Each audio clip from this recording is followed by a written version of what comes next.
think I'm a bit hot. Hot Christmas jumper. Can't see my head either. Oops, I just pressed.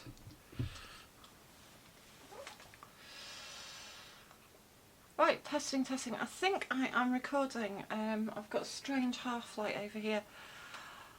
Well, I was just sitting here and I thought I would do some recording. Oh, camera. That's the monitor, and the cat keeps playing with the dead cat at the top, which you might hear me tapping there. Anyway, professional as out, like as we say in Yorkshire. Professional as yout. So I was sitting here and I was thinking, I wonder if I can get this video out before the 6th of December. And then I realised it was the 5th of December and it was going to be too late. But I'm going to do it anyway. I've got coffee. I may be awake all night. I'm going to try and edit this as little as possible. Slips and all. So what we're going to do, cut the accent out, cut the northern accent out, a posh round here. Okay, in my best English. There's Nate doing it in Yorkshire, like. Right, I've got some notes. What I thought I would do is I would do a little video about some of the strange Christmas traditions I've been reading about recently.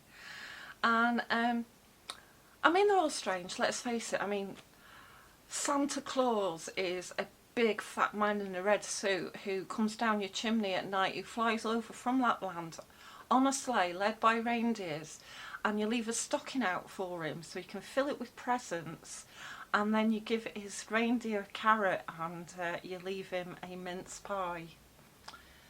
All sounds perfectly legit to me. So there's no worries with that, we accept that, that is our tradition. There's no questioning Mr. Klaus. But you may know that he is in fact St. Nicholas, who was a Greek-born Turkic bishop.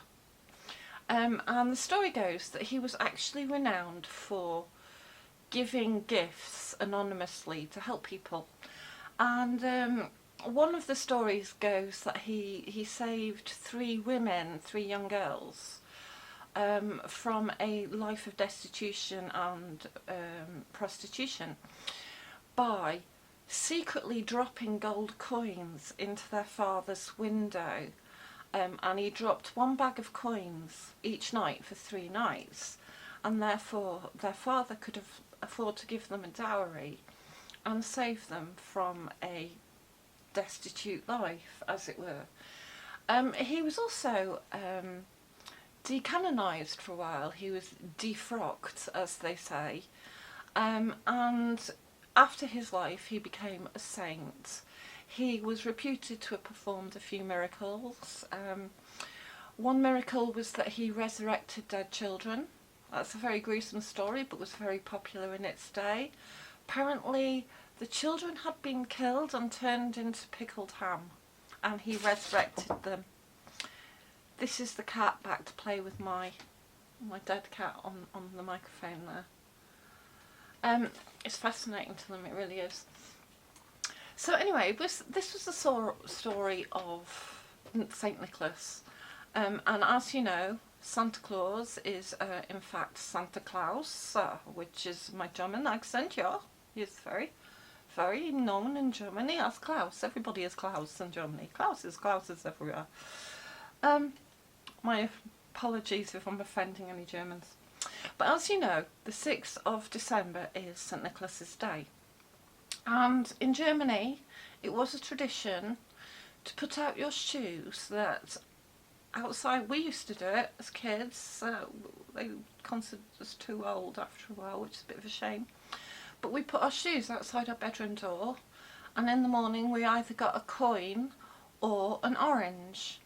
And this tradition comes from the fact that St. Nicholas was reputed to have left coins in children's shoes. Now, another tradition was that St. Nicholas had an evil counterpart, and the evil counterpart was in fact the Krampus. And the Krampus was half goat and half demon. And what he did was he went around and he left a lump of coal in naughty children's shoes. And this was a German and Austrian and Eastern European tradition. And in fact it was banned in Austria in the 1930s for, well, scaring children. So, you know, that was a tradition that went by the wayside. Okay, so perhaps the Krampus was a little bit more frightening than the Yule Cat. Now, I don't think I'm saying that right, but this is the Yule Cat of Iceland, and this was reputed to be a fierce cat, just like the ones who are disturbing me. Playing with boxes. You're not fierce at all. You're not scaring me. You're not. You're just annoying. You can't get in that box. Look at the box. Look at the size of this box. You want to get in this box? Cats are crazy. Here you go, get in the box. Yes, good girl. This is the Yule Cat here. She's silly.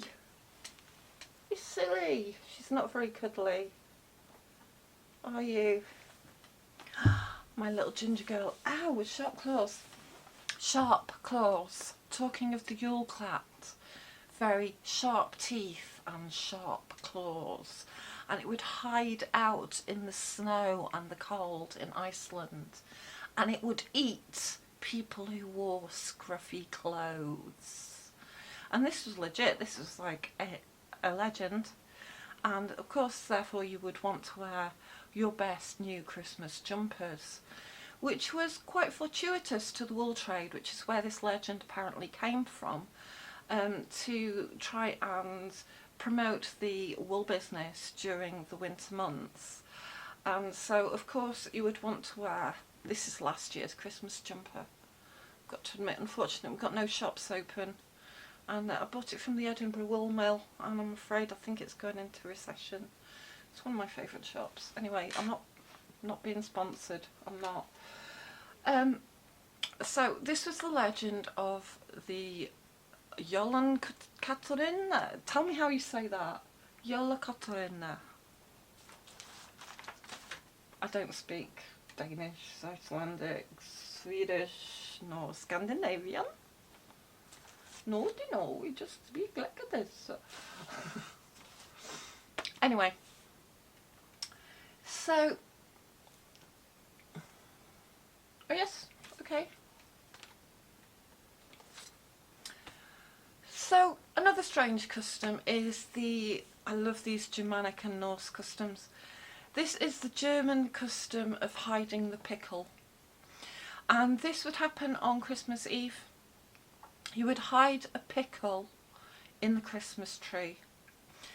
And whoever found the pickle, excuse me, too much coffee, can't burp my way through these.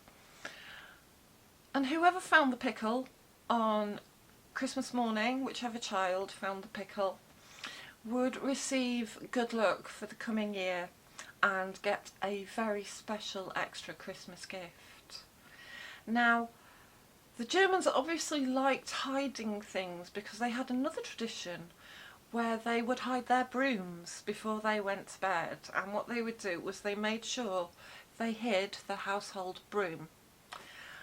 And this was apparently to stop witches riding it, which obviously the household broom is going to stop witches, isn't it? So apparently evil witches would be flying around on Christmas Eve and they would steal your brooms. And this must have been quite annoying because it became traditional to hide that broom, make sure that no witches got your broom. Quite possessive of their brooms. So in Spain, on New Year's Eve, it was traditional to wear red knickers. And this would bring you luck for the coming year. So if you've got any Spanish blood at all, you might want to consider wearing red knickers on New Year's Eve. And in the Ukraine, it was traditional to throw your shoes out the door. And you would do this to see if you were getting love in the coming year. And if the toe pointed towards the door, then you would get a new suitor, or you would get married, or you would have love in the coming year. And if the toe pointed away from the door, then you were going to be unlucky that year, which is a shame. So in Wales, you must let the skull of a dead horse into your house on New Year's Eve. And only if you couldn't out-rhyme it in a battle of rhymes, and if you couldn't out-rhyme it, you'd had to let it in and it would cause havoc. But it was a bit destitute, because it was the horse that had been kicked out of the stable that the baby Jesus was born in, so you had to give it a home at least once a year on New Year's Eve. On New Year's Day in Ireland, they would hunt a wren. And this poor little bird, they would hunt it down. Once upon a time in the past, they hunted a real one, but these days they don't. They just have a symbolic wren. But it's alright, because the wren was in fact an evil enchantress who had shapeshifted into a wren and would lure men to their death. So if you got rid of the wren, then the rest of the year would be fine. In Scotland, at Hogmanay, now I'm going to put my Scottish accent on. I'm so sorry. I should have been born in Scotland, I tell you, because if I talk to a Scottish person for like 5 minutes, I'll be mimicking them for the rest of the day, and I just love the accent. And I lived in Cumbria, which is on the borders, and I lived in Newcastle, but I never lived in Scotland, and I really should have. Anyway, I cannot get out the accent now. Stop it now. So in Scotland, at Hogmanay, they would have to be very careful who they would let into their house. Who was the first person who would enter your home after midnight on New Year's Day. And it was said that if it was a dark-haired person who was bearing gifts, most often a piece of coal or a black bun, a burnt bun? No, a black bun. This was good luck. This was very good luck, and it meant prosperity for the coming year. However, it would be bad luck if it was a blonde or a female. Well, I knew when I'm not wanted, you know what I mean? That's terrible. I don't think that's kind, you know? So anyway, there's some of the... Stop it.